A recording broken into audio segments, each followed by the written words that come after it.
മണ്ടു എത്ര നേരെ പേരിടാ 1.5 മണിക്കൂറായി ഞാൻ ഇവിടെ വന്നിരിക്കണു. നിന്നോട് ഇത്ര നേരത്തെ വന്നിരിക്കാൻ ഞാൻ പറഞ്ഞ എനിക്ക് ഓഫീസിൽ ജോലിയുള്ളതാണ്, അത് അടക്കാതെ എനിക്ക് വരാൻ പറ്റുമോ?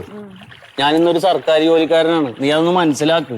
ഗമ, സർക്കാർ ജോലിയുടെ ഗമ. ഗമയാണെങ്കിൽ ഗമ, കഷ്ടപ്പെട്ട് ഞാനല്ലേ വാങ്ങിയെടുത്തത്. ഒറ്റക്കൊന്നല്ല, എന്റെ പ്രാർത്ഥനയും കൂടെ. പ്രാർത്ഥന എന്താ വരാൻ പറഞ്ഞ നീ? എന്താണ് പേരായിട്ട് ഇങ്ങനെ പറയണത്? നമ്മള് നേരത്തെയും കാണുകയും സംസാരിക്കുകയൊക്കെ ചെയ്യണതല്ലേ? അതുപോലെയാണ് ഇപ്പൊ. ഞാനിന്ന് വിലയെന്ന് നിലയുള്ള ഒരു ഉദ്യോഗസ്ഥനാണ്. വേറെ നാട്ടുകാരെ കൊണ്ട് അതും ഇതും പറയിപ്പിക്കാൻ നിൽക്കണ്ട.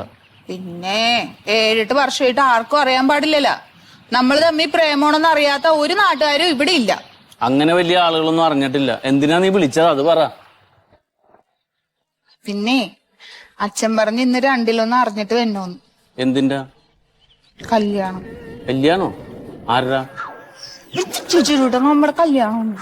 കല്യാണത്തിന്റെ കാര്യം ഞാൻ നിന്നോട് സൂചിപ്പിക്കാനിരിക്കായിരുന്നു. അത് എന്റെ അച്ഛൻ ചോദിക്കണേ, നമ്മുടെ കല്യാണത്തിന് നിന്റെ വീട്ടിൽ നിന്ന് എന്ത് കിട്ടൂന്ന്. എന്ത് കിട്ടാൻ? അല്ല, സ്ത്രീധനമായിട്ടേ. ഇപ്പൊ അച്ഛൻ പറയണത് എന്നെ ഇത്രയും വളർത്തി വലുതാക്കിയല്ല, ജോലിയും വാങ്ങി തന്നു. ഒരു 50 പവനും 5 ലക്ഷം രൂപയെങ്കിലും കിട്ടിയാലേ മുതലാവുള്ളൂ എന്നാണ് അച്ഛൻ പറയണത്. പിന്നെ ഇപ്പൊ കിട്ടും. 10 ലക്ഷം രൂപയായിട്ട് ഒരു ഓഫർ വന്ന്. 19 വയസ്സുള്ള പെണ്ണാണ്, നിന്നെക്കാനെ കാണാനും കൊള്ളാം. ഞാൻ പിന്നെ ഒറ്റക്കാലിൽ നിൽക്കിയാലേ നിന്നെ മാത്രം കെട്ടുള്ളൂ എന്നും പറഞ്ഞു. പിന്നെ ഞാൻ അച്ഛനോട് എന്ത് പറയണ, ഒന്നും കിട്ടൂല എന്ന് പറയുന്നു. എന്താ നീ പറയണത്? ഞാനെന്താ പറയാ? നീ ഒരു പണി ചെയ്യ്, നിന്റെ അച്ഛനോട് പറ ഒരു 50 പവൻ, ഒരു 5 ലക്ഷം രൂപ, പിന്നെ ഞാൻ ഒരു കാറും തരാന്നൊക്കെ പറഞ്ഞ് കയറ്റി അടിച്ചിട്ടുണ്ട്. ഇനി കാറ് പൈസ കൊടുത്ത് മേടിക്കണ്ട, നിന്റെ പേരിൽ ലോൺ എടുക്കുക, EMI നമുക്ക് അടക്കാം. ഞാൻ നിന്നെ സ്നേഹിച്ചു പോയില്ലേ? എന്താ അഭിപ്രായം നിന്റെ? ന്യായമായ ഒരു കാര്യമല്ലേ ചോദിക്കണുള്ളൂ. എന്താന്ന് വെച്ചാൽ ആലോചിച്ചിട്ട് പറ. എനിക്ക് പോയിട്ട് ഇത്തിരി തിരക്കുണ്ട് കേട്ടാ. വെറുതെ ഇവിടെ ഇനി ഒറ്റയ്ക്ക് ഇരിക്കണ്ട. ഇനി വല്ല ചീത്തപ്പേരുണ്ടാക്കി അച്ഛനോട് പറഞ്ഞാൽ നിന്നെ കെട്ടണ്ടെന്ന് പറയും. എനിക്ക് വാക്ക് മാറ്റാൻ പറ്റൂല. ഞാൻ പോട്ടെ, 1-2 കാര്യമുണ്ട് കേട്ടാ. ശരിയാന്ന്, എണീറ്റ് പോയിക്കോ. വേറെ ആരെങ്കിലും വന്ന് തൂങ്ങണ്ട.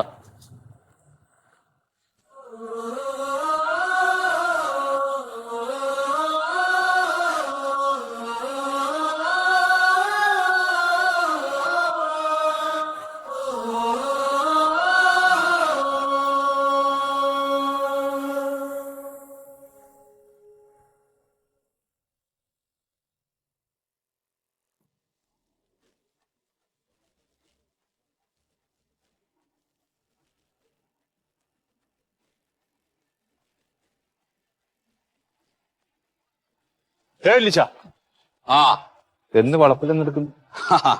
ഞാൻ ഇതെല്ലാം കൂടെ കൂടിക്കിടക്കൽ തുടങ്ങിയിട്ട് കുറെ ദിവസമായി, ഒന്ന് വൃത്തിയാക്കാൻ വേണ്ടിട്ടേ. പണിക്കാരോടൊക്കെ പറഞ്ഞാ പോരെ? പണിക്കാര് വെറുതെ വന്ന് അങ്ങോട്ട് എരിഞ്ഞ് ഇങ്ങോട്ട് എരിഞ്ഞ് അവർക്ക് കൊടുക്കണ പൈസ നോക്കിയാണ്ടല്ലോ. ഇതൊക്കെ അമ്മക്ക് ചെയ്യാനുള്ള തന്നെ ഉള്ളൂ. വെള്ളിച്ച, പ്യാരിന്റെ കാര്യം എന്തായി? ആരുടെ എന്ത് കാര്യം? പ്യാരിന്റെ കല്യാണ കാര്യം. കല്യാണ കാര്യം എന്താ? കല്യാണം ഏറ്റവും കൂടുതൽ സ്ത്രീധനം ആരാ തരുന്നേച്ചാ അവർക്ക് കല്യാണം. അതന്നെ, അത് നല്ല കാര്യമാണ്. കാരണം വെച്ചാൽ ഇപ്പം ഗവൺമെന്റ് പണി കിട്ടിയതുകൊണ്ട്. ഗവൺമെന്റ് പണി കിട്ടിയല്ലോ ചക്കനി. മണി പോലത്തെ പെണ്ണുങ്ങൾ ഇപ്പൊ അന്വേഷിച്ചിട്ട് ഇങ്ങോട്ട് വരുന്നുണ്ട്. വരുന്നുണ്ട്. പിന്നെ കോൺഗ്രസ് കാറ് 5 ലക്ഷം, 10 ലക്ഷം, 15 ലക്ഷം, 20 ലക്ഷം അങ്ങനെ കൂടിക്കൊണ്ടിരിക്കും. പിന്നെ കാല് കുറച്ച് മുടണ്ട്, അല്ലെങ്കിൽ ഒരു പോങ്ങണ്ടുണ്ട്, അതൊന്നും ഒരു പ്രശ്നമല്ലല്ലോ ഇപ്പൊ. അതൊന്നും ഒരു കാര്യമില്ല. അല്ല, പെണ്ണുങ്ങൾ നന്നായി വരേണ്ട എന്താ കാര്യം? അങ്ങനെ നോക്കിക്കൊണ്ടിരുന്നാ മതിയോ? മുതല് വേണേ. അത് അപ്പൊ ഞാൻ ആദ്യം വിചാരിച്ചത് ഇവനൊരു പോങ്ങനാണ്, പൊട്ടനാണെന്നാ ഞാനും വിചാരിച്ചില്ല. പക്ഷെ അങ്ങനെയല്ല. ആ പെണ്ണിന്റെ പിന്നാലെ പ്രേമിച്ചിട്ടൊക്കെ നടക്കുന്ന സമയത്തെ പക്ഷെ ആ ജോലി കിട്ടിയോട് കൂടിയിട്ട് ഇവനൊരു ലേശം ബോധം വന്നിട്ടുണ്ട്. ഇപ്പൊ പറയുന്നത് സ്ത്രീധനം കിട്ടിയാൽ തന്നെ കല്യാണം കഴിക്കുന്ന. ശരിയല്ലേ ഇത്? സ്ത്രീധനം ഇല്ലാണ്ട് പെണ്ണിനെ കിട്ടിയെടുത്ത കാര്യം എന്ത് കാര്യം? ഒരു കാര്യം ഇപ്പൊ എന്ത് വഴിക്കുന്ന? അല്ല, ഞാൻ പറയുന്നത് കാര്യം അന്വേഷിക്കാൻ വേണ്ടിട്ട്. നമുക്ക് ഡേറ്റ് പെട്ടെന്ന് തീരുമാനിക്കാം. ആയിട്ടില്ല, സംഗതികളൊന്നും ആയിട്ടില്ല. ആവട്ടെ, നോക്കാം. അല്ല, എന്നാ ഇപ്പോഴത്തെ കാലാണ്. ചിലപ്പോ ചെക്കനും പെണ്ണും ഒറ്റ അടിച്ച് പോയി കഴിഞ്ഞാൽ നമ്മ ഇതാ ഈ പറഞ്ഞാൽ ഒരു കാര്യമില്ലാണ്ടാവും. ഏതായാലും ഓരതില്ല, അതിനുള്ള ധൈര്യം അവനില്ല. അതൊരു സമാധാനം. ഉണ്ണിയറിനെപ്പോഴാ വന്നാ? ഞാൻ ഇപ്പൊ വന്നു. അച്ഛാ, മണ്ടു വിളിച്ചിട്ടുണ്ടായി. ആര്? അല്ല മണ്ടോദരി ഇപ്പൊ എന്നെ വിളിച്ചിരുന്നു. ആ ഞങ്ങളുടെ കല്യാണ കാര്യത്തിലേ നമ്മള് പറഞ്ഞ എല്ലാ ഡിമാൻഡും അവരുടെ വീട്ടുകാരെ അംഗീകരിച്ചെന്ന് പറയാൻ പറഞ്ഞു. എല്ലാ ഡിമാൻഡും അവർ അംഗീകരിച്ചു എന്ന് പറഞ്ഞാല്?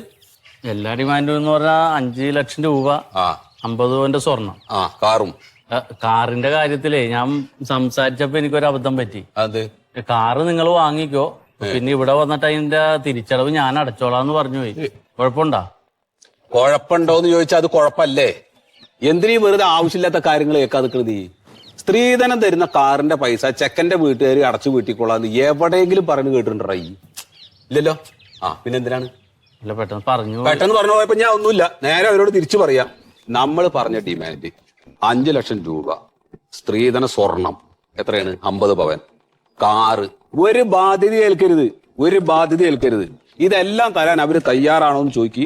തയ്യാറാണെങ്കിൽ ബാക്കി കാര്യങ്ങൾ സംസാരിക്കുന്നതിന് വേണ്ടിയിട്ട് നമ്മളാണ് ചെല്ലും. ഇല്ലെങ്കിൽ എല്ലാ കല്യാണം. അല്ല ഞാനൊന്ന് പറഞ്ഞു നോക്കാം. വേറെ 100 കേസുകൾ കിടക്കില്ല നമ്മുടെ മുമ്പില്. 10-20 ലക്ഷം രൂപ സ്ത്രീധനം തരാന്ന് പറഞ്ഞിട്ടുള്ള കേസുകളുണ്ട്. എന്തിനാണ് ഞാൻ പറയില്ല. അപ്പൊ ഞാനിങ്ങനെ പറയാ, കടവില്ലാതെ കാറ് മേടിച്ചു തരണം. ഇനി ആ കാര്യത്തിൽ ഒഴിഞ്ഞു പോണെങ്കിൽ അങ്ങോട്ട് പോട്ടെ അല്ലേ? അവനല്ലേ പോട്ടെ. ഞാൻ വിളിച്ചോട്ടെ. ഇതൊക്കെ വേറെ നോക്കാം നമുക്കേ. വെളിച്ചനല്ലേ പറയാം അവൻ പൊട്ടനല്ലാന്ന്. അവൻ വെറും പൊട്ടൻ. ഒന്നാമത് അവന് പറ്റിയ പെണ്ണൊന്നും അല്ലത്. നീ ആ പെണ്ണിനെ കണ്ടിട്ടുണ്ടോ? ആകെ ഒരുമാതിരി ഉണ്ട മുഖമൊക്കെ ആയിട്ട്. പിന്നെ എന്തെങ്കിലും ആവട്ടെ, ഇനിയിപ്പോ 5 ലക്ഷം 5 ലക്ഷം കുട്ടികൾക്ക് അതാണ് താല്പര്യം. ആയിക്കോട്ടെ എന്ന് വിചാരിച്ചു ഞാൻ. അത്രേ ഉള്ളൂ ഇപ്പൊ ഇതില്. അത് വലിയച്ഛന്റെ നന്മ മനസ്സ്. ഇങ്ങനൊരു അച്ഛനെ കിട്ടിയത് അവന്റെ പുണ്യം അല്ലേ?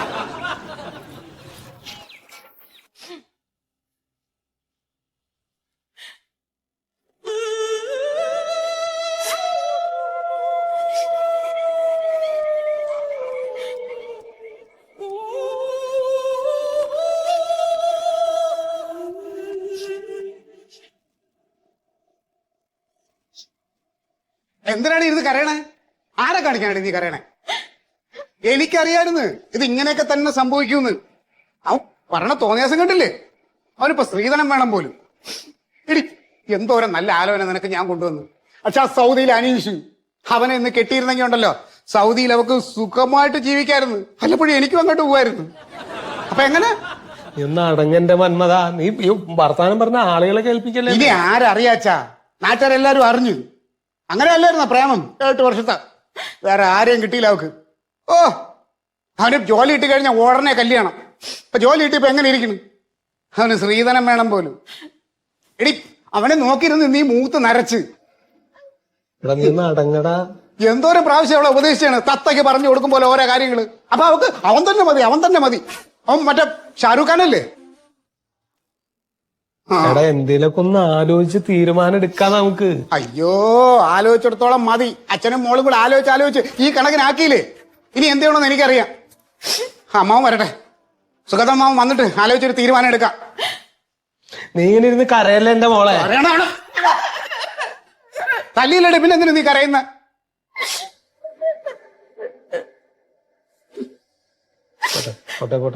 കരഞ്ഞു കാണിച്ചല്ല ആവുമല്ലോ അല്ലേ? എന്റെ മനസ്സലിയൊന്നുമില്ല. ഈ ഇരിക്കുന്ന മനുഷ്യന്റെ മനസ്സിലെ പാലിയും. അത് തന്നെയാണ് നിന്നെ ഇത്രയും നാൾ ഭക്ഷണമാക്കിയത്. നീ കരഞ്ഞു കാണിച്ച് അച്ഛൻ നിന്റെ താളത്തിലൊത്ത് തുള്ളി. കരയല്ലേ മോളെ? അയ്യോ, ഒരു കുപ്പി പാലും കൂടെ കൊടുക്കച്ചാ. കരയല്ലേ മോളെ? ആ കൊച്ചിനൊരു സമാധാനം കൊടുക്ക വന്നതാ. അവളുടെ സമാധാനം പോണച്ചാ. നമ്മുടെ സമാധാനം കളഞ്ഞില്ലേ അവള്? അവളുടെ സമാധാനം പോണം.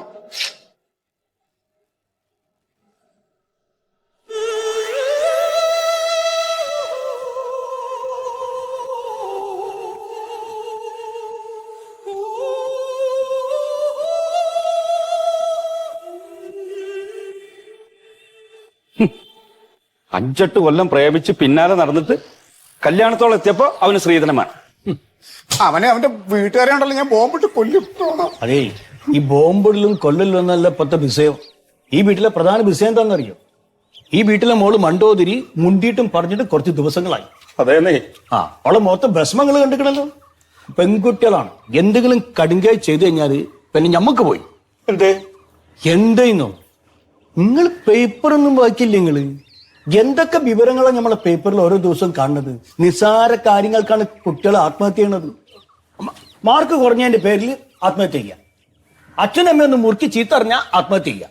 1,00,000 കടം വന്നാല് വീട്ടുകാർക്കൊക്കെ വിഷം മേടിച്ചു കൊടുത്തിട്ട് ആത്മഹത്യ ചെയ്യാം. ഇതാണ് ലോകം. അങ്ങനെയൊക്കെ ആത്മഹത്യ ചെയ്തിട്ടുണ്ടല്ലോ, കൊല്ലും ഞാൻ അവളെ. എന്ത് വിഡ്ഢിത്തരാടാ പറയണത്? ചത്തോരെ പിന്നെ അങ്ങനെ കൊല്ല? 150 കിലോ തടി വെച്ചിട്ട് തലയിൽ കളിമണ്ണ് വെച്ച് വന്നിരിക്കുക. അമ്മാവ വിഷമം കൊണ്ട് പറയണതാ. ഈ വിഷമം കൊണ്ട് മണ്ടത്തരാ പറയല്. എന്റെ കുട്ടി അങ്ങനെയൊന്നും ചെയ്യില്ല എന്റെ പോയതോ. അപ്പൊ ഇത് നിങ്ങള് കുട്ടിയല്ലേ പറഞ്ഞ? ഞാൻ എന്റെ മോളുടെ കാര്യമാണ് പറഞ്ഞത്. ശീതലേട്ടാ, ഞാൻ നിങ്ങളെ വിഷമിപ്പിക്കാൻ വേണ്ടി പറഞ്ഞല്ല. അപ്പൊ നമ്മളെ നബീസിന്റെ മോള് സീനത്ത്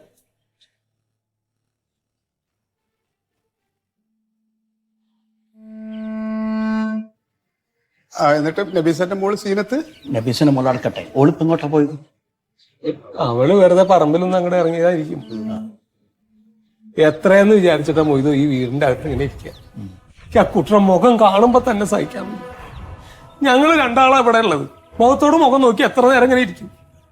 വല്ലപ്പോഴും അവനൊന്ന് കയറി വരിക. ആലോചിച്ചൊരെത്തും പിടിയില്ല. എന്റെ കാര്യം വലിയ കഷ്ടാ. അല്ല, പറമ്പിൽ കിണറില്ലേ? മോളെ മണ്ടോ മണ്ടോ.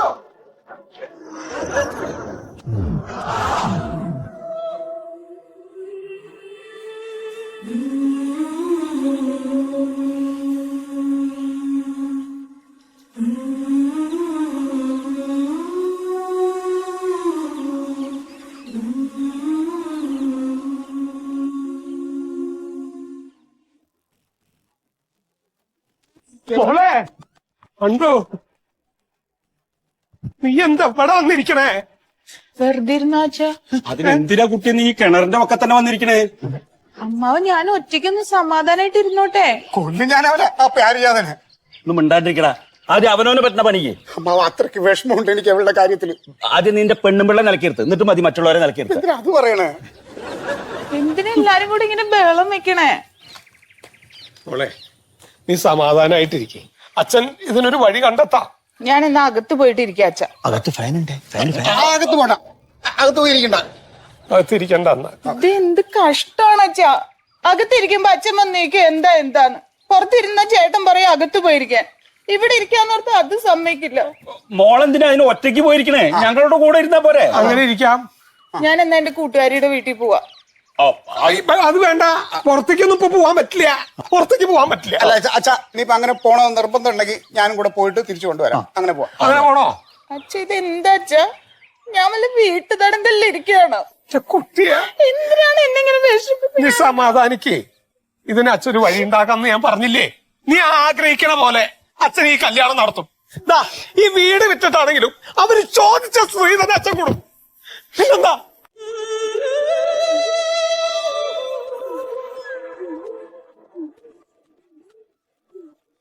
അപ്പോ മണ്ണൂന്റെ അച്ഛാ, ഞങ്ങളിപ്പോ ഈ സ്ത്രീധനം എന്നുള്ള നിലയ്ക്ക് ഒരു ചെറിയ സംഗതി ആവശ്യപ്പെട്ടത് നിങ്ങൾക്ക് ചെറിയ ഒരു നീരസം ഉണ്ടാക്കിയിട്ടുണ്ട് എന്നാ തോന്നണത്. അല്ല, അങ്ങനെ ഇല്ലായില്ല. പക്ഷെ കാര്യം പറയാലോ, ഞാൻ അസലായിട്ട് അധ്വാനിച്ച് ചോര നീരാക്കിയിട്ടാണ് ഇവനെ പഠിപ്പിച്ച് വളർത്തി വലുതാക്കിയിട്ട് ഒരു ജോലി ഇപ്പൊ സംഘടിപ്പിച്ചു കൊടുത്തത്. ഒരു മകനെ പഠിപ്പിച്ച് വളർത്തി ജോലിയാക്കി കൊടുത്തിട്ടുള്ള ഒരച്ഛന് ഈ കല്യാണം കഴിക്കുന്ന സമയത്ത് എന്തെങ്കിലും ഒരു പ്രതിഫലം വേണ്ടേ? കല്യാണം കഴിഞ്ഞാൽ പിന്നെ ഒന്നുമില്ലേ. അപ്പൊ കല്യാണ സമയത്തിന്റെ മുമ്പ് തന്നെ ഇത്തരം കാര്യങ്ങളൊക്കെ പറഞ്ഞ് അങ്ങോട്ട് തീരുമാനിച്ചു കഴിഞ്ഞാൽ പിന്നെ പ്രശ്നമില്ലല്ലോ. അല്ല പ്യാരിരാച്ചാ, പ്യാരിക്ക് ജോലി കിട്ടിയാല് എന്റെ പെങ്ങള് മണ്ടൂര് നല്ലൊരു പങ്കുണ്ട്. അല്ല മാമ, അത് പറയണ്ടേ? ഈ പ്യാരിക്ക് പഠിക്കാനുള്ള ബുക്ക് മേടിച്ചു കൊടുത്ത ആരാണ്? മണ്ടു അല്ലേ? അപേക്ഷ ഫോം പൂരിപ്പിച്ചു കൊടുത്ത ആരാണ്? മണ്ടു. പിന്നെ ഇപ്പൊ ഈ കിട്ടിയ ജോലിക്ക് ഇന്റർവ്യൂവിന് പോകാനുള്ള കാശ് കൊടുത്തത് ആരാണ്? മണ്ടു. ഈ അച്ഛൻ കാശ് കൊടുക്കാതെ ഇവ പിണങ്ങി മണ്ടുവിന്റെ അടുത്ത് വന്നിട്ട് അവളെ കൈ കിടന്ന് മോതിരം ഊരി പണയം വെച്ചിട്ട് ആ പണയം ഇപ്പോഴും എടുത്തു കൊടുത്തില്ല. ഇല്ലേ പ്യാരി? ഇല്ലേ? പറ പ്യാരി. ആണ്. അതെ, അതിപ്പോ ഇവര് പരസ്പരം അങ്ങോട്ടും ഇങ്ങോട്ടും അറിയണ കുട്ടികളാണ് എന്നുള്ള നിലയ്ക്ക് അങ്ങോട്ട് വാങ്ങിയിട്ടുണ്ടാവും, കൊടുത്തിട്ടുണ്ടാവും. അപ്പൊ അതിന്റെ ഒന്നും കണക്ക് നമ്മൾ ഇവിടെ പറയണ്ട. അങ്ങനെയൊക്കെ പറയണത് തറവാടിന് മോശമാണ്. അത് നമ്മൾ പറയാൻ പാടില്ല. പിന്നെ മാത്രല്ല, അതുകൊണ്ടല്ലേ ഇവൻ അവളെ തന്നെ കല്യാണം കഴിക്കുമെന്ന് വാശി പിടിക്കണത്. അതിലല്ല ഇപ്പൊ ഞങ്ങൾ വിട്ടുപോയത്. അല്ല, ഈ മറ്റേ പ്രേമം ഇവരുടെ ഉണ്ടല്ലോ. പ്യാരിനെ കല്യാണം കഴിക്കാൻ വേണ്ടിട്ട് പെണ്ണുങ്ങൾ വീടിന് മുമ്പിൽ ക്യൂ നിൽക്കുന്ന കാര്യം നിങ്ങൾ ആരെങ്കിലും അറിഞ്ഞില്ല? അതൊന്നും ഇവിടെ പറയണ്ടല്ലോ. അല്ല, അതെ, ആ വർത്തമാനം നിങ്ങൾ പറയരുത്. കാരണം ഇവിടുത്തെ കുട്ടി കഴിഞ്ഞ 7 കൊല്ലമായിട്ട് ഇവനൊരു ജോലി കിട്ടാൻ വേണ്ടി കാത്തിക്കുക. പിന്നെ വേറെ കുട്ടികൾ ക്യൂ നിൽക്കുക എന്നുള്ളൊരു വർത്തമാനത്തിന്റെ ആവശ്യം ഇവിടെ ഇല്ല. പിന്നെ ചെക്കൻ്റെ അച്ഛനോട് എനിക്ക് വേറൊരു കാര്യം പറയാനുള്ളത്, നിങ്ങൾ ചോദിച്ചത് കുറച്ച് കൂടുതലായി പോയോ എന്നൊരു തോന്നലുണ്ട്. എന്ത് ചോദിച്ചത്? ശ്രീധനെ. സ്ത്രീധനപ്പൊ ഞങ്ങള് ചോദിച്ചത് വളരെ കുറവാന്നാ ഞങ്ങളുടെ കുടുംബക്കാര് പറയണത്. അപ്പൊ ഈ പേരും പറഞ്ഞാല് ഞങ്ങളെ ചീത്ത പറഞ്ഞുകൊണ്ടിരിക്കുക. പിന്നെ നമ്മളൊരു തറവാട്ടുകാരാണല്ലോ, പറഞ്ഞ വാക്കിനൊരു വില വേണ്ടേ? അതുകൊണ്ട് ഇപ്പൊ ഞങ്ങൾ അത് മാറ്റി പറയാൻ ഏതായാലും ഉദ്ദേശിക്കുന്നില്ല. എന്നാ പിന്നെ കാര്യങ്ങളിലേക്ക് കടക്കാം അല്ലേ? ആ, കാര്യങ്ങളൊന്നുമില്ല, എല്ലാം നമ്മൾ പറഞ്ഞുറപ്പിച്ച തന്നെ. ഇപ്പോ 50 പവന്റെ പണ്ടം, 5 ലക്ഷം ഉറുപ്യ, പിന്നെ ഒരു കാറ്. ഇന്നോവ. ആ, ഒരു ഇന്നോവ കാറും, ലോണൊന്നും ഇല്ലാത്തത്. ഓ അച്ഛൻ ഇന്നോവ കാറെന്ന് പറഞ്ഞാൽ ഇന്നോവ 30 ലക്ഷം രൂപയാണ്. എന്താണ്? ഇന്നോവ 10-30 ലക്ഷം രൂപ ആവൂലേ? ആ, അത് വരും. വൈറ്റ് മതി, വൈറ്റ്. ഓ അല്ല, എന്താ അതിന് കുഴപ്പം? ഇവനത് 60 ലക്ഷം ഉറുപ്യ ശമ്പളം ഉണ്ട്. 60 ലക്ഷം 60,000 ഉള്ളൂ. 60,000 10 മാസമായി 6 ലക്ഷം ആയില്ലേ? 5 കൊല്ലത്തിന് 6 30 ലക്ഷം ഉറുപ്യ അല്ലേ? അതല്ലേ ഉള്ളു ഇവരെ കാറിന്. ഇതൊക്കെ നിങ്ങൾക്ക് വേണ്ടിയിട്ടാണ്, അല്ലാണ്ട് ഞാൻ ചാകുമ്പോൾ കെട്ടിപ്പിടിച്ച് കൊണ്ടുപോകണമെന്നില്ല. കൂട്ടിക്കൊടുക്കുന്ന കൊടുത്തോളൂ, അത് അവരിഷ്ടം. ആ, എന്നാ കുട്ടിയെ വിളിച്ചാലോ? മോളെ വിളിക്കണതൊന്നും ഇല്ലാന്നേ. മോളെപ്പോ ഇതിൽ ആരാ കാണാത്തത്? എല്ലാരും കണ്ടിട്ടുണ്ട്. പിന്നെ ഇവരിങ്ങനെ അങ്ങോട്ടും ഇങ്ങോട്ടൊക്കെ ഈ ഫോണിൽ ഇങ്ങനെ വിളിക്കുമ്പോഴേ ഇവൻ കൊണ്ടുവന്ന് ഇങ്ങനെ കാണിച്ചു തരും. അച്ഛാ ഇതാണ് മണ്ടു എന്ന് പറഞ്ഞിട്ട്. അപ്പൊ ഞാൻ ഒന്നിങ്ങനെ നോക്കും, ഇങ്ങനെ കൊടുക്കും. എന്നാലും അതിന്റെ ഒരു ചടങ്ങിന്റെ ഒരു രീതിക്ക് അതെ, അതിന് കുഴപ്പമില്ല. അപ്പൊ നമ്മൾ ഈ പറഞ്ഞ സംഗതികളുണ്ടല്ലോ, അത് നിങ്ങൾ മനസ്സിൽ ഉറപ്പിച്ചു വെച്ചാൽ ചായ കൊണ്ടിട്ട് വരാൻ പറയാ.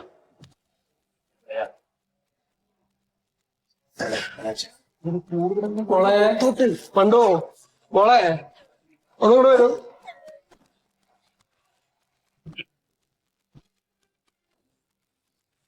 പിന്നെ കുട്ടിയുടെ അച്ഛ, നമ്മളിപ്പോ സ്ത്രീധനത്തിൽ പറഞ്ഞു വെച്ചിട്ടുള്ള 5 ലക്ഷം ഉറുപ്പ്യ ഉണ്ടല്ലോ, അതിലിപ്പോ ടോക്കൺ അഡ്വാൻസ് ആയിട്ട് ഒരു 2 ലക്ഷം ഉറുപ്പ്യ തരാണ്ടാവൂ?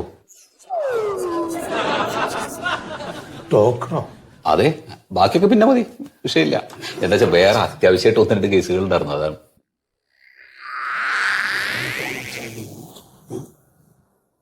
നോക്കാം. ആ, അതാണ്.